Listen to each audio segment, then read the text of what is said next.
conflict is an opportunity to make a relationship better every single time. You just kind of want to be the person that everybody likes and get along with everybody, but nobody can do that. I try to do my research before so I don't have to say things that I'm going to regret later. If I do the work on myself to try and have an emotionally healthy reaction to things that happen to me in my life, that includes conflict.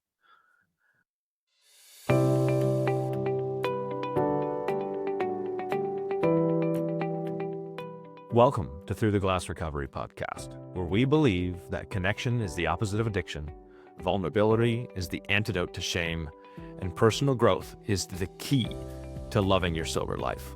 We're your hosts, Julie Miller and Steve Knapp. Join us in conversations with people all over the globe about how you can thrive, not just survive, in a life without alcohol. Hello and welcome everybody to Through the Glass Recovery podcast. We're so happy you're here sharing the space with us. My name is Julie Miller. I'm here with my co-host Steve Knapp, and we are both recovery coaches that decided in 2022 to start this podcast as a way to help you feel like sobriety is something you want to do, not just something you have to do.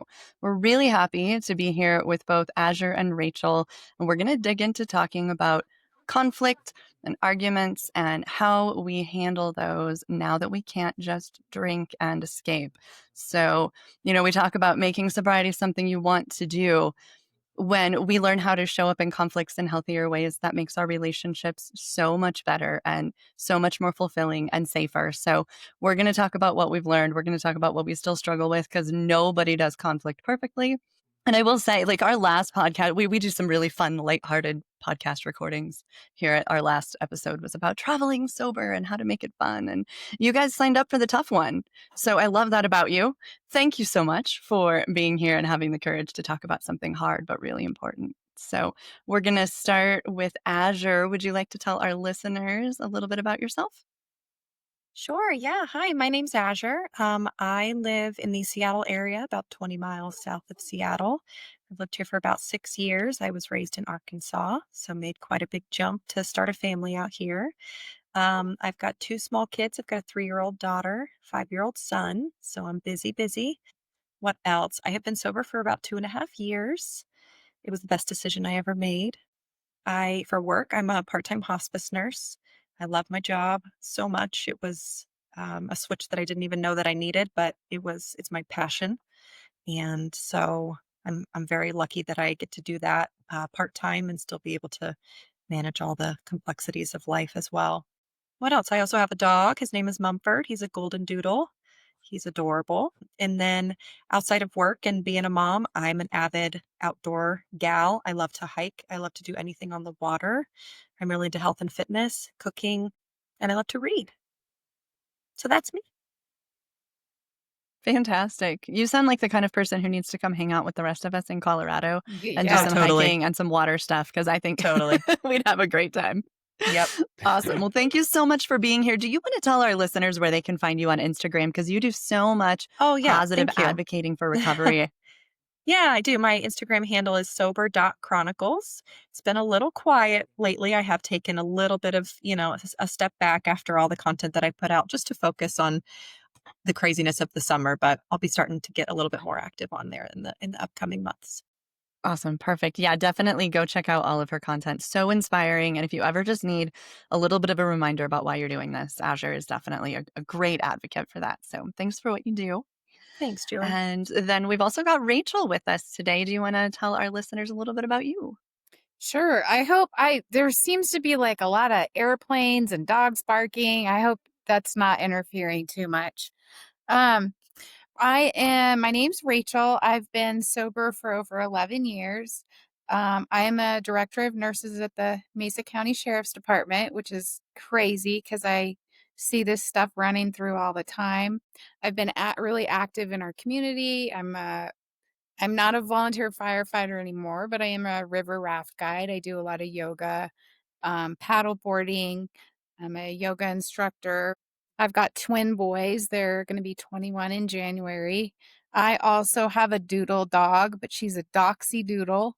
So she's a very long dachshund looking, poodle looking thing. So, um, Cute. I'm trying to I try to, advocate. I'm very open about my recovery.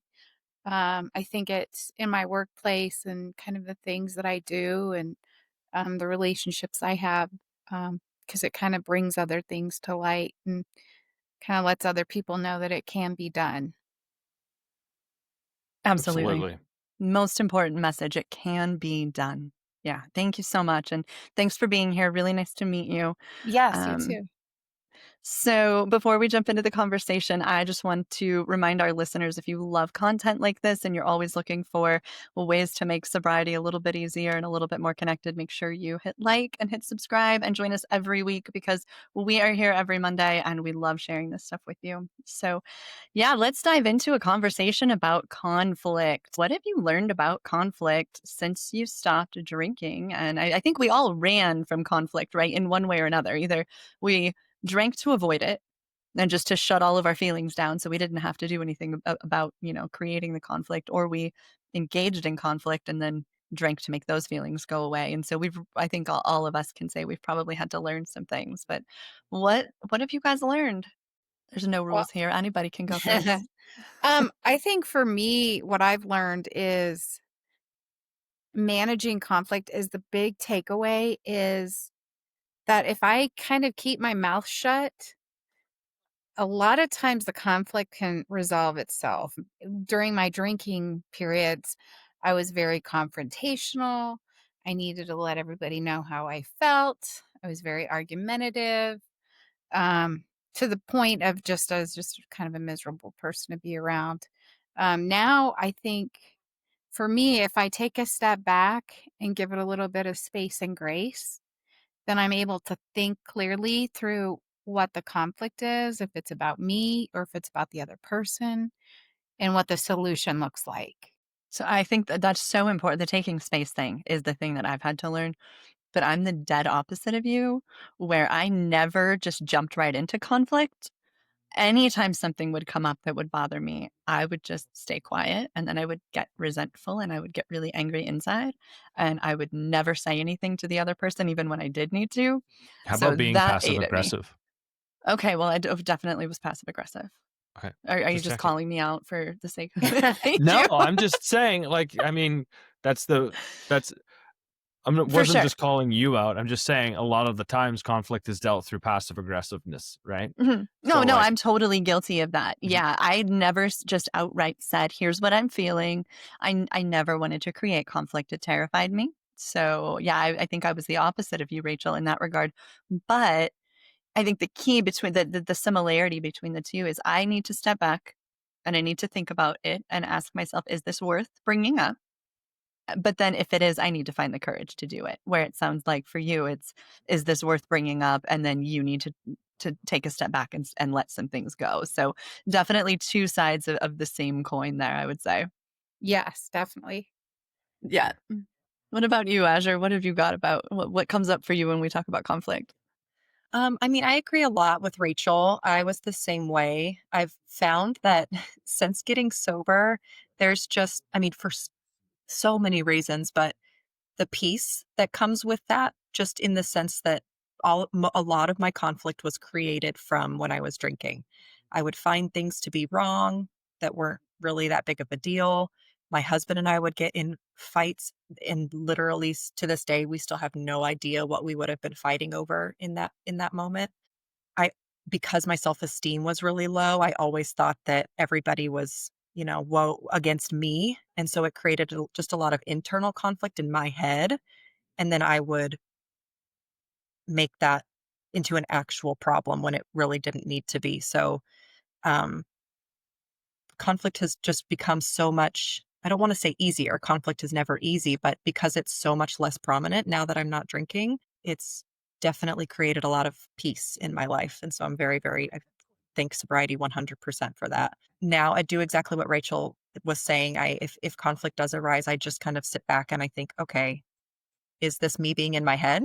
Is this still part of my, you know, the self-esteem that I was talking about, the low self-esteem? Is this something that I'm creating just as part of an internal thing for me?"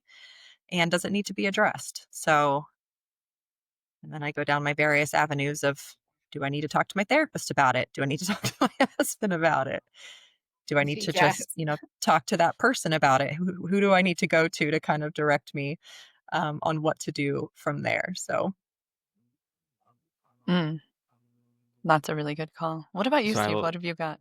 I like how you talked about the internal conflict because I think there's two different types of conflict we can deal with here.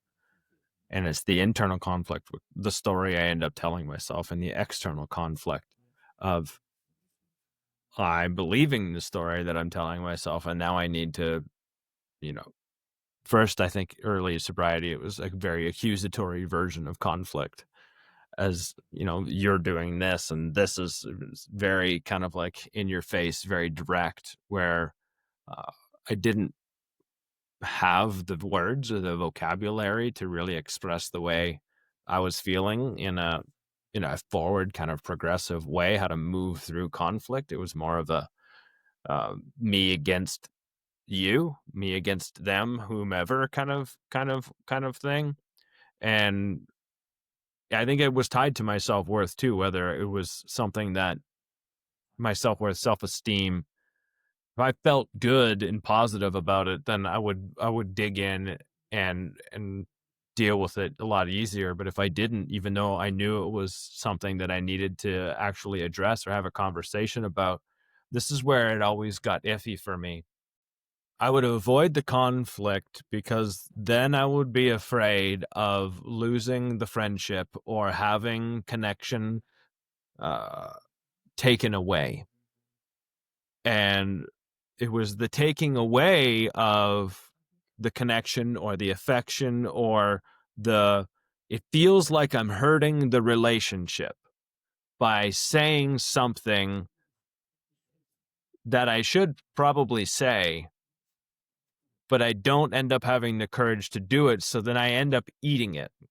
And this is where the internal conflict starts because how much do I need to abandon myself to maintain the relationship when something happened that I really need to address? And even if it means that I end up having to swallow 75% of it, because that's my part in the story and everything else. But a lot of what's happened through conflict is the relationships that needed to stay are here and way stronger than they were before.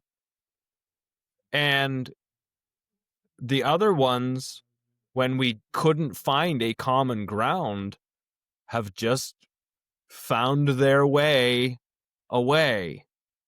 And that's been a really tough lesson to learn because the anxious attachment style that I had basically turned me into a people pleaser and then a self-abandoner to keep the peace. And I think I definitely avoided conflict to try and keep the peace. Mhm. You said something I think that's really important, a little bit early on where it's like you want to blame them, right? You're mad at them and you did this and I know for me when I was dealing with any kind of conflict, a disagreement, an argument, primarily with like a teenage daughter that comes up for me because when I started this I had two teenage daughters at home. So conflict was a constant in my life, but I know that I would stay quiet. I wouldn't say anything because I didn't wanna, throw a grenade and I wanted to keep whatever peace it was. But I would stew in my head and I would be like, "And then you did this, and then she did this, and then she said that, and then this," and it would all be about what they did wrong. And then I would just I like, anger would bubble up in me. But I never stopped to pause and step back and say, "What was my part here? What did I do to contribute to this feeling?" Because inevitably, it's 50% of the problem, whatever it is that I did. And I think that's an important thing to do when we're looking at conflict, when we're, in the middle of it, or if you're stewing about it like I did, just saying, "Okay, what part of this is mine?" Because as soon as you pull some of the blame off and that the stirring of the anger and you started, figuring out what you did, you can start to figure out what you can change too and do differently. So that was kind of taking some of my power back instead of just dumping blame on the other person and getting more and more angry at them. No, I was just gonna say that's a really great point that you made. So It's hard. Sometimes we don't want to take responsibility for stuff. yeah. It doesn't Absolutely feel good. not. Steve Yeah. could go on No. a rant forever about that, but How dare we take responsibility? I have an allergy. I have an, I mean, I did. I had an allergy to accountability, big time, yeah, for big sure.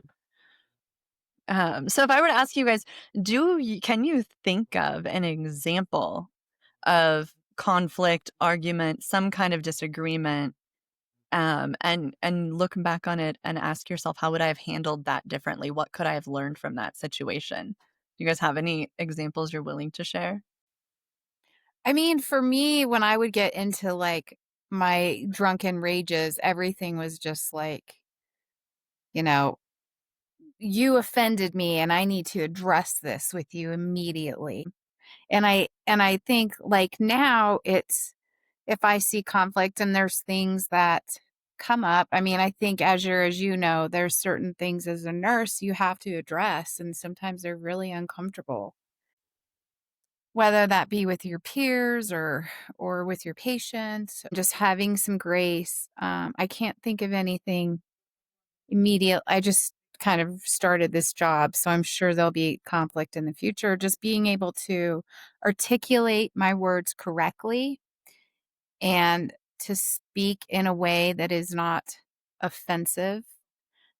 Because I think for me, if I get into a mindset where I'm yelling or angry or having to cuss or any like that's not the kind of person that I want to be. So if I get to that point, I will definitely talk to myself if I'm pissed off or if somebody is like if I need to have it, but I'll have those conversations several times in my head and try and go to a place where I don't have to get myself in an unwell spot because I don't like being in that spot anymore. And I don't like having to deal with conflict that it's going to be more like warfare. I don't like to be around people like that.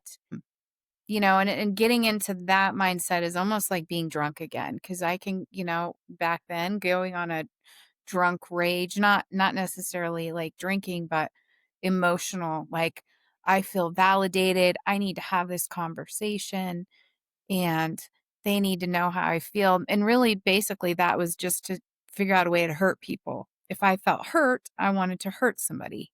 They needed to be reciprocated. So my whole thought process is completely different, but sometimes you do have to have words that are uncomfortable and you do have to say something. I know um, working at the sheriff's department, I'm dealing with a lot of really drunk and violent people, and I don't have to go above and beyond and be hateful or mean, but I also need to know that I'm not fucking around.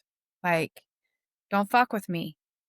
And it's not because I'll hurt you, it's because my attention will not be with you, if that makes sense. And I apologize if I'm cussing. It's a No, good well, cussing. swear words, So, good. Totally. No, that's yeah. boundaries right there, Yeah. Yeah. right? That's exactly what that is. You know where your boundary is and you enforce it. And that's Right. another part of conflict, I think, is being ready to stand your ground when it comes to your boundaries and the things that are important to you. We know our limits, right?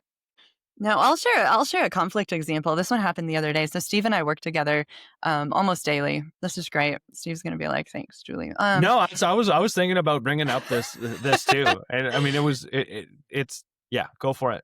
So I made this like offhanded remark that I meant nothing by at all. I didn't realize that it was a big thing. And Steve took offense to it because he read it completely. I mean, it was a text message, right? Which is really easy to misread any tone behind it. So he took it as something kind of insulting. So then he was frustrated with me and he said something about it. And he was like, "Yeah, actually, I'm pretty hurt by that." And so then I turn around and I get super defensive. I would love to tell you all that 4 years into sobriety and even like going through, recovery coaching and all this stuff, I'm still not perfect. So I got super defensive and then I start like over apologizing and then tried like I turned it into so much drama that was unnecessary. I'm like, I'm sorry. I shouldn't have done that. I should be more careful. And it was excessive. And then of course I didn't want to own that afterwards. So anyway, then Steve called me and we had a conversation and he's like, yeah, I took it personally. I was hangry. And I read it wrong. And then, so we like smoothed it over and it was fine. I was still a little annoyed and I think he was too, but we got over it. No, we were talking yesterday and we're like, okay, let's rehash this. Let's see what happened here. Which I think is a really important thing for people to realize that you can do in relationships is go ahead and have the conflict, have the conversation, get snippy, argue back and forth, state your point, smooth it over, and then come back 2 or 3 days later when you're both calm and you're both over it and like look at it and ask yourself, what could we have done differently? Just objectively, right? Yeah, it was Yeah. not, I wasn't defensive anymore. He wasn't butthurt anymore. Sorry. And so You're then not going to change. That's sorry without change. Since I have. Yeah. But anyway, so I was like, what really would have helped is if you had prefaced that by saying, okay, here's how I'm feeling. I'm not accusing you of anything, but I do want to state how I'm feeling. That was it. That would have helped me not get so defensive. And he, we just went back and forth and we're like, how could we have approached this differently? What could you have said differently that would have stung a little bit less or I would have responded to differently. And now when we have another argument, because Steve and I will forever have more arguments probably, when you work with somebody every day, that happens. But anyway, it gives us a little bit more, groundwork and framework to know how to approach each other going forward. And I think that's something really important that we could all be doing if we had the guts to do it. With my daughter, we can have a disagreement and a couple days later I can come back and say, okay, like, can we hash out what actually happened there? And you learn so much more when you're not mad at the moment. That's so cool that you guys are able to do that because I really, conflict is a really good way to really know somebody, their true character and their nature of how they deal with conflict. But I really think conflict is kind of a recipe, and conflict resolution is a recipe to bring people closer, to Mhm. really like have that close relationship because you know that you can kind of tussle with whomever you're dealing with. I mean, we all have our friends, and we've all probably, I have friends that I've had for over 30 years that we've had multiple fights, but it's safe because we can talk about it. Everybody has different conflicts, but they still love you, they still care about you. But that vulnerability piece is really cool. So that's cool to see that in sobriety with you guys. It was an interesting conversation because once you take the heat of the moment out of it, we actually had a conversation where we were laughing at it. She was like, and I could say some stuff like, it got to a point where I was managing your emotions, right? And she was like, "Oh yeah, no, I definitely need to do better there." You know what I mean? And we could just laugh at it and really just take an objective outside look at things and have an understanding. Next time it'll be interesting because will I be able to use some different words? Can I grow from that? Can I use this as another stepping point in the next time we'll have a conflict? Because we will. It'll Mhm. happen. We'll argue about something. We'll have a disagreement about something. The give and take stops at some point, right? Like it just does. We're still And learning how to be human. As long as you're yeah, learning how to be human, which is all of us forever, right? We're going to keep running into conflicts. We're going to take things personally. We're going to get hurt. We're going to whatever. And so I think, with the whole avoiding conflict thing, it doesn't serve us because we grow through our relationships, grow through conflict. We also grow through conflict. I think that's it's not something we have to run from and be afraid of. Azure, do you have any thoughts coming up with that or any Yeah, examples you want to share? I was gonna just kind of thinking of some things, but something that has really evolved with me over time has been the way that I've approached like little things that, this is a specific example with my husband and my marriage. So like, and I'm sure anybody who's married can relate to this. You know, you live with this person, you're around them all the time. They're going to have little things that just bother you, right? That probably are not a big deal. For my example, and my husband and I joke about this now because we can. You know, he would like pour coffee grounds in the sink out of the coffee pods and then he would just leave it in the sink. And I'm like a clean kitchen freak. That's like my thing. And so and so then he wouldn't like rinse it out of the sink, and they would just sit there and they would dry, and then I'd have to clean the sink and all this stuff. And so for I don't even know how long it went on where it would bother me and I would not say anything, and then it would just build up. And it was like, that feeling like every time I saw it, it would just made me so angry on the inside. But I never said anything to him because I was like, in my head, I was like, is this a big deal? Is this nagging? Is this even worth saying anything? And then months later, then something else happens, a tiny little thing that he did that bothered me. And this was all also in my drinking days. And then it just became this huge thing. And then it was just a blow up. And he was like, what is happening? Like, all I did was, left my shoe on the ground or something, It doesn't make any sense, right? Like Right. the emotional burst over the one thing is Right. is way bigger than what was necessary for the small thing that happened. Exactly. And maybe, at that point you're just having a bad day or you're hangry. And that's a great conflict resolution step one. Make sure you're not hangry. always Eat have food in your first, stomach. then argue. Exactly. So I just have kind of learned, and of course we learned from that, because he was also guilty of doing a couple of things like that too, but definitely more me. And so now I think I'm so much more comfortable with just saying like, hey, I know this isn't a big deal, but this is kind of a thing for me. If you could just make an effort to do this or don't do this, anything that's just bothering me so that I don't have these little tiny things that stack up day to day to day. And it's definitely made the outbursts a lot less. So that was just something that I learned, just to not let anything build because eventually it will implode. There's such a huge difference between, hey, so it's not a big deal, but you kind of do this thing and it would be great if you would stop, versus letting it build. And then it turns into, you never do this and Exactly. you Yeah, don't you do this respect all me. the And time.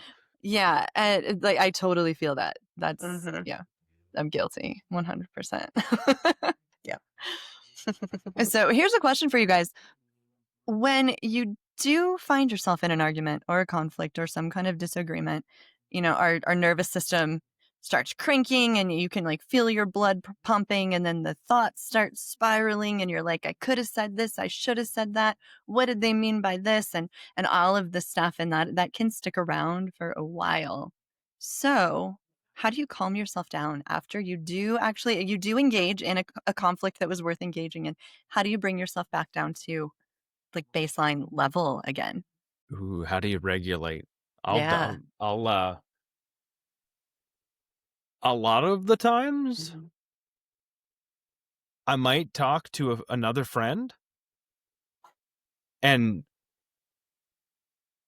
I don't know if it's probably not for validation as much as it is to get a different perspective on where I'm at. Like you could do this two ways. You could do this to get validation for your argument in the argument, or you can do it to get another perspective overall and just objectively see where you stand. Everyone wants to be right because being wrong means it generally hurts. It means that I have to do something different. It means that I have to look at me. It means I have to admit that I was wrong, even though I was standing on my own pedestal, probably in the argument. That's the worst. That's a pride thing. That one's harder to come back from. Mm. But I'm a person who likes to talk things out because I think when I hear myself, I can then hear and process, because I'm not a journaler.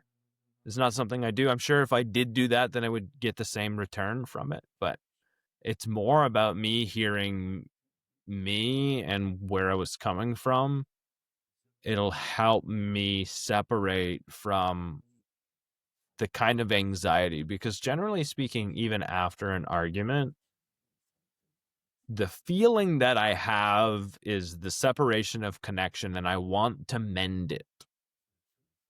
And I think the anxiety in wanting to mend it, even though things are generally smoothed over, you can feel the emotional tension, right? That like the emotional tension in an argument uh, is the fuckery that you have to deal with.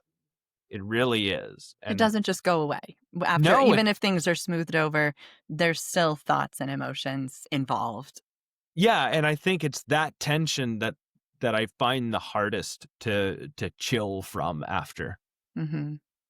You have to have if you're gonna talk to somebody else about what happened, you've gotta have a friend that is willing to call you out on your bullshit. Mhm. You Mhm. have to have someone who's gonna be like, "Okay, no, dude, you were wrong. Here's the reality. Here's what you did." And that kind of friend is hard to come by. Like, we are lucky people if we have people in our lives who will be truth tellers. I think otherwise, if you like Azure said earlier, talk to your therapist, talk to a coach, somebody who's gonna be willing to say things you might not like hearing.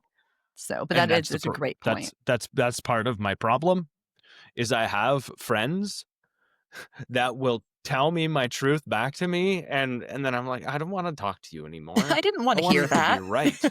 Yeah. Tell me what I want to hear For right now. sure. Yeah, I know. That'll give me peace, damn it. I know that, God, that is real. I stay in my head after a conflict for probably, and I'm actually really glad that you said that and that you guys are saying that because it makes me feel like I'm like, why is this bothering me so much all the time? So I'm glad to know that I'm not alone in that. But yeah, it definitely does stick around. Like you No. said, Julie, even if like it's been resolved, you're like, but was it though? Was it actually resolved? And what if this is going to then change, our dynamic of our friendship or our relationship and yada yada.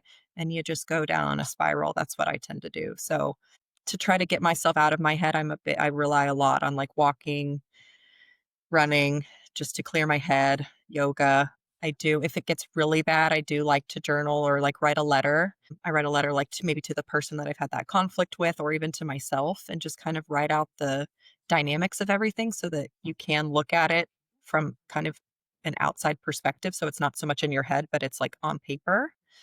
And then, if it just continues to stew, I just revisit it and just be like, is this really okay? Are we all right? And that's probably annoying. I'm sure my friends are like, "Geez, just let it go." But and I like to my therapist is always she calls me the queen catastrophizer, so that is never helpful in conflict and stuff like that. So Mhm. I always work through a scenario that says what's the most likely outcome, what's the least likely outcome, and what's what's the worst case outcome, what's the best case scenario, and what's most likely happening. So if I have a conflict and I feel I can't really figure out, like if I was in the wrong, if they were in the wrong, if it's ever going to be resolved, just say you have a conflict with your friend. So if I'm in my head about it, on my run, I'll say, okay, what's the worst outcome here? Like what I said has completely destroyed our friendship. They will never talk to me again. And then the rest of that friend group is never going to talk to me again either. What's the best outcome? Best outcome is, they didn't even care and you're in your head about it. What's most likely? They've accepted your apology and they have moved on and they're not thinking about it near as much as you are probably, you know. So I go through those things in my Yes. head and that's been really helpful for me. So I work through that 3 question thing in several scenarios, but it helps for conflict too. So That's fantastic. That's such just good, solid advice for mhm. anything that we're up in our heads about. I love that. Thank you Mhm. for sharing that. One Yeah, of of the course. I really like what you said about like it's like all or none. Like, oh my gosh, I'm catastrophizing this situation where it's like typically it's not really, it's you can have conflicting emotions about a lot of different things. But yeah, I'm always like, oh, they're gonna abandon me or, it's gonna be just it's it's not a solution. But going back to, like, the friends and, like, I have friends that will co-sign some of my bullshit, and then I have other friends that will, like, tell me and be honest, and, you need to hear that, and those friends are really, really important, but you kinda need your co-signing friends too. For sure. Yep. I mean, so, and for me, if I know that there is gonna be a conflict or there's gonna be an uncomfortable discussion, I try to do my research before, so I don't have to say things that I'm gonna regret later. And that is the big, huge takeaway because before it was just like, I'll just leave everybody in turmoil. And now I don't have to do that. Like, I recently had a conflict with my neighbor and I didn't have to, I was just kind to him. And I was very nice to him and I told him I appreciate him. And a lot of times, if I just put all that stuff back in other people's courts, they have to like tangle with all that stuff that they're feeling. And I don't have to feel like a creep afterwards. And that is That's really like the huge for whole me. not entertaining it. Mhm. Stop. See? Right now, your Amazon. dog's entertaining it, though. Yeah. Got a problem with your neighbor. Well, yeah, it's Amazon. So Oh, Oh, yep, got the that's fair. delivery. Yeah. Yeah, for sure. Um, I think we're pretty close to where we're gonna go ahead and wrap this up. I think we've covered some amazing stuff and yeah. talked about some things for anyone that's really struggling with either showing up and speaking up for themselves and creating the conflict that they'd rather avoid, or anyone who tends to dive in too fast. But I'm gonna ask you guys, what is one thing you wish you would have known that would have saved you a lot of heartache when it comes to conflict? Ooh. Do you want me to go first while you guys are thinking? Go I for it, have Julie. yeah. Yeah, go One for it. thing I've got that one. I okay, one thing that I never understood is that conflict is an opportunity to make a relationship better every single time. If that relationship is important to you, being willing to stand in the mess and being willing to have an uncomfortable conversation. And then, as long if there's a disconnect, like disconnects are normal parts of any relationship, friendship, spouse, kid, family, work, whatever. Disconnects are a normal part of human engagement. If you can learn how to reconnect afterwards, then and I think Rachel said this, you're strengthening your relationship. So every disconnect, every conflict is an opportunity to make that relationship even better. It's not something we need to avoid. It doesn't feel good. It's not comfortable, but it doesn't need to be avoided. What about you, Azure? The same personality type a little bit as Steve, especially when I was still a drinker. As far as avoiding conflict, I do still quite a bit do that as well. But being a people pleaser and just trying to keep the peace. And I think that had I known a while ago that sometimes it's okay to just not please everybody. Not everybody's going to like you. Not everybody is going to get along with you. You're going to have conflict and some of it doesn't necessarily need to be resolved. Sometimes you just need to hold your tongue and say, I'm not even going to get involved. It's not worth my time. It's not worth my energy. It's not worth my peace. And that's okay. You don't have to make a big deal about it. You just don't engage and that's okay. And it's come along and I'm still working on that, of course. You just kind of want to be the person that everybody likes and get along with everybody, but nobody can do that, right? And if that's the case, then you're probably just not being authentic to who you are because you can't get along with everybody on the planet. So, yeah, that's kind of what I wish I had known and I'm still learning how to do. So, We're all still learning all of this. It's a great, great point. What about you, Rachel? What do you wish you had known? Well, I really like what Azure said about, it's okay. Not everybody has to like you. I think I, strive for that, getting everybody's approval. Not so much. I did read a really good book, The Courage to Be Disliked. And that was kind of put a lot of things in perspective. But I think for me, like, if I would have known all of this information back then when I was drinking. I wouldn't have utilized it anyway. I would have just done whatever the hell I wanted to do. But I think the stepping back and just letting the universe do its own work.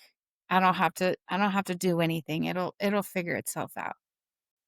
That's Definitely. almost where I was gonna go with this as well, was if I do the work on myself to try and have an emotionally healthy reaction to things that happen to me in my life, that includes conflict. That means that the people who were meant for me are still going to be there. With an anxious attachment style, me avoiding conflict was something that I did on a fairly regular basis because I did not want to have that connection taken away. And what I've found is, for me, that the people that are going to stay are going to sit in that conflict and they're going to try and resolve it. It is not my responsibility to resolve the whole thing Mhm. because there is always two sides to it. And I think that, to me, is the one lesson that I take from that. So I want to say thank you, Azure, and thank you, Rachel, for spending some time with us and sharing little bits of you with everyone else that's going to watch. And I say that, I mean, it's everyone else. So thank you, Rachel, and thank you, Azure. It was really cool to sit down and have you guys join us. Appreciate your time. Yeah, thanks for having us. It was good to see you guys Julie and again. Azure, thank you so much. It was nice meeting you ladies. And thanks for Thank inviting you. me, Yeah, you Steve. I too. appreciate it. Mhm. Yeah. Thanks for being here. Really good to see both of you.